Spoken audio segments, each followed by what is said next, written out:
انا عارفه ان انتوا كلكم شطار في اعمال الرقاق.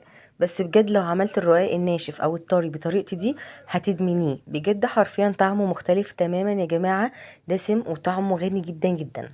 وهقولك ازاي يكون معاكي مورق ورقه ورقه زي ما انت شايفه كده، ولا يكون معاكي بايش ولا يكون معاكي مجلد، سواء بقى عملتيه ناشف او طري. تعالوا بقى نشوف مع بعض الطريقه والمقادير والخطوات كلها مع بعض جوه الفيديو. بعد ما سمينا الله هجيب الطاسه بتاعتي واحط فيها معلقتين كبار من الزيت على سمنه، وهنزل هنا بربع كيلو من اللحمه المفرومه او اكتر شويه. الصينيه دي بتاخد ربع كيلو بس من اللحمه المفرومه. النار طبعا عندي عاليه وهبدا اشوحها لغايه ما تاخد معايا لون وتتغير لونها كله زي ما انتم شايفين بالشكل ده. في الوقت ده هنزل عليها ببصله كده كبيره متقطعه في الكبه او على ايدك زي ما انت عايزه براحتك. هشوح البصلة مع اللحمة كويس جدا بالشكل ده، وهنزل بعد كده عليها بفلفل الوان. عايزة تضيفي فلفل سبايسي زي ما انت حابة براحتك، وطبعا تكتري كمية الخضار او تقلليها زي ما انت حابة، وده طبعا هيكتر لك كمية العصاج. عندي بقى هنا فصين من التوم كده قطعتهم بالسكينة او مفرومين زي ما انت برضو حابة. وعندي بقى هنا ملح وفلفل وجنزبيل وقرفة وكزبرة ناشفة. عايزة تحطي اي بهارات تانية برضو زي ما انت عايزة براحتك، انا القرفة اساسي معايا في العصاج. بتنقله يا جماعه نقله تانية خالص. عندي بقى هنا عصير حبه طماطم كده. لو حابه تحطي الطماطم متقطعه زي ما انت عايزه بس تكون طماطميه مستويه، او بدل الطماطم حطي نص كوبايه من الميه المغليه عليها معلقه كبيره من معجون الصلصه. قلبتهم مع بعض وغطيتهم وهديت النار لغايه بقى ما شربت كل السوائل الموجوده وبقت معايا مستويه وزي الفل. طبعا الكميه اتضاعفت معايا بسبب الخضار اللي احنا حطيناه. نيجي بقى للخطوه اللي هتنقلك الرقاق من صينيه عاديه خالص لصينيه فطير شرقي او فطير مشلتت. عندي بقى هنا كوبايه الا ربع من السمنه، سواء سمنه بلدي او سمنه نباتي زي ما انت عايزه براحتك. حطيت عليها علبه من الزبادي البلدي، وعليها كده نص معلقه من البيكنج باودر، ومعلقه كبيره من القشطه اللي هي وش اللبن. الكميه دي عملت لي صينيتين من الرقاق مش صينيه واحده. يعني لو هتعملي صينيه واحده قللي بقى الكميه دي كلها. بنقلبهم كويس جدا بالشوكة او بالويسك لغايه بقى ما نفك الزبادي كويس قوي، وكمان معلقه القشطه. عايزه اقولك طعمها بيكون خطير جدا جدا جدا، بتنقلك صينيه الرقاق لحته تانية خالص.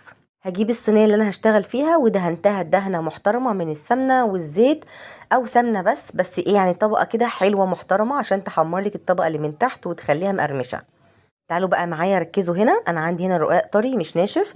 فالرقاق الطري محتاج شوربه تكون مغليه لسه بتغلي حالا زي ما انت شايفه كده، علشان الرقاق ما يجلدش معاكي. انما بقى لو بتعملي رقاق ناشف يبقى انت محتاجه شوربه تكون دافيه تستحمليها كده بايدك، ما تكونش ابدا مغليه زي اللي انا بعملها النهارده. وطبعا عشان انتوا عارفين الرقاق الناشف لو حطيته في شوربه مغليه هيبوش منك وهيعجن، هتبقى طبقات كده معجنه ولازقه جدا في بعضها. زي ما انتوا شايفين بدأت ارص الصينية بتاعتي، غطست كده الرقاقة كده في قلب الشوربة المغلية. تمام، وبطلعها وبحطها في الصينية وبحاول اظبط يعني الصينية بتاعتي. طبعا الرقاق اللي انا كنت عاملاه في البيت، طبعا ده انا عاملاه في البيت الرقاق دوت، فمش كله بنفس حجم الصينية، فبحاول ان انا بوسطن كده في الصينية، واحدة يمين واحدة شمال عشان تبقى الصينية بتاعتي كلها مليانة بالرقاق، ما يبقاش كده فاضي في النص. انا عملت 4 طبقات من الرقاق من تحت، وحطيت الحشوة بتاعتي و4 طبقات من فوق. ينفع تعملي 3 و3، ينفع تعملي 5 و5 زي ما انت حابة براحتك. هنجيب بقى الحشوة بتاعتنا ونبدأ بقى نفردها كويس جدا فوق الرقاق، ونحاول بقى نسيب سنتي واحد كده من الجوانب ما يوصلش ليه الحشو علشان ما يخرجش وقت السوا. تمام كده.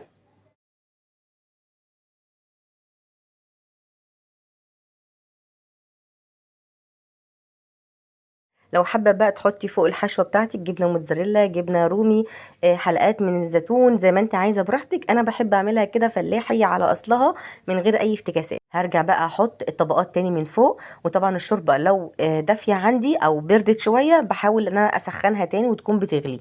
وطبعا الشوربه بتاعتي متملحه ومتبله وفيها كل حاجه من وانا بسلق اللحمه. ولازم طبعا تكون شوربه دسمه، يعني شوربه يعني شوربه مواسير، شوربه لحمه، شوربه بط، حاجه كده دسمه.